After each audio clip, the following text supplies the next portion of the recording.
श्री कृष्ण गोविंद हरे मुरारे, हे नाथ नारायण वासुदेवा।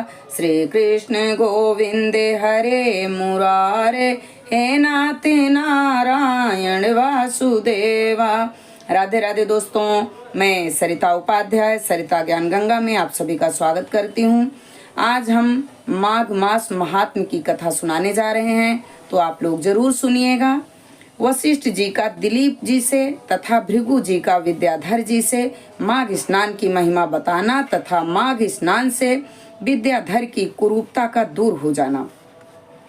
ऋषियों ने कहा, हे लोम हर्षण सूत जी, अब हमें माघ महात्म की कथा सुनाइए, जिसको सुनने से लोगों का महान संशय दूर हो जाए।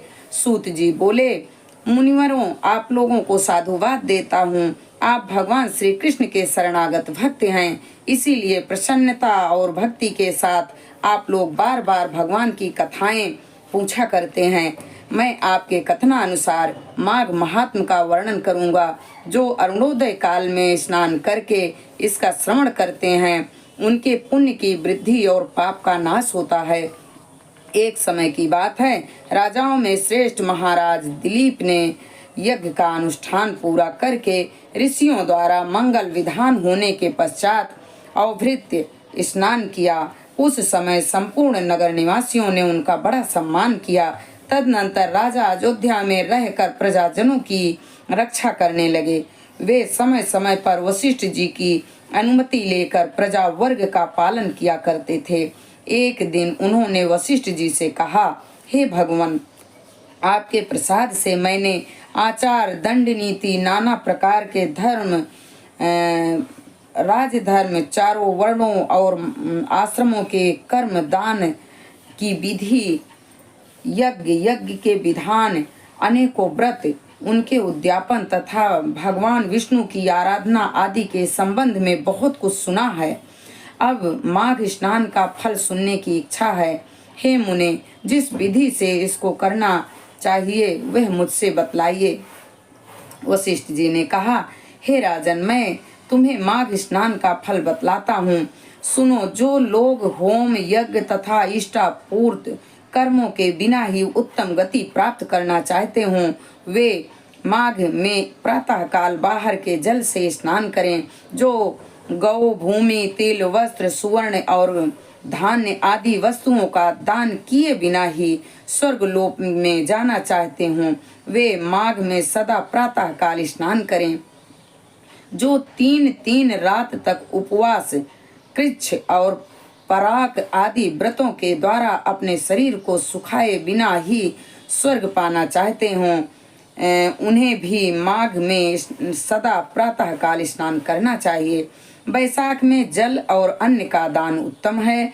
कार्तिक में तपस्या और पूजा की प्रधानता है तथा माघ में जप, होम और दान, ये तीनों बातें विशेष हैं। जिन लोगों ने माघ में स्नान, नाना प्रकार के दान और भगवान विष्णु का स्तोत्र पाठ किया है, वे ही दिव्य धाम में आनंद पूर्वक निवास करते हैं। प्रिय वस्तु के त्याग और नियमों के पालन से माघ सदा धर्म का साधक होता है और अधर्म की जड़ काट देता है। यदि सकाम भाव से माघ स्नान किया जाए तो उससे मनोवांछित फल की सिद्धि होती है और निष्काम भाव से स्नान आदि करने पर वह मोक्ष देने वाला होता है। निरंतर दान करने वाले, वन में रहकर तपस्या करने वाले और सदा अतिथि सत्कार में संलग्न रहने वाले पुरुषों को जो दिव्य लोक प्राप्त होते हैं, वे ही माघ स्नान करने वालों को भी मिल जाते हैं। अन्य पुण्यों से स्वर्ग में गए हुए मनुष्य पुण्य समाप्त होने पर वहां से लौट आते हैं, किंतु माघ स्नान करने वाले मानव कभी वहां से लौट कर नहीं आते हैं।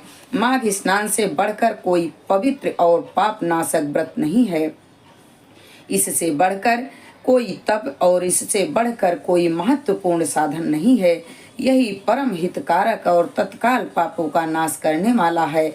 महर्षि भृगु ने मणि पर्वत पर विद्याधर से कहा था, जो मनुष्य माघ के महीने में, जब उषा काल की लालिमा बहुत अधिक हो, गांव से बाहर नदी या पोखरे में नित्य स्नान करता है, वह पिता और माता के कुल की 7-7 पीढ़ियों का उद्धार करके स्वयं देवताओं के समान शरीर धारण करके स्वर्ग लोक में चला जाता है।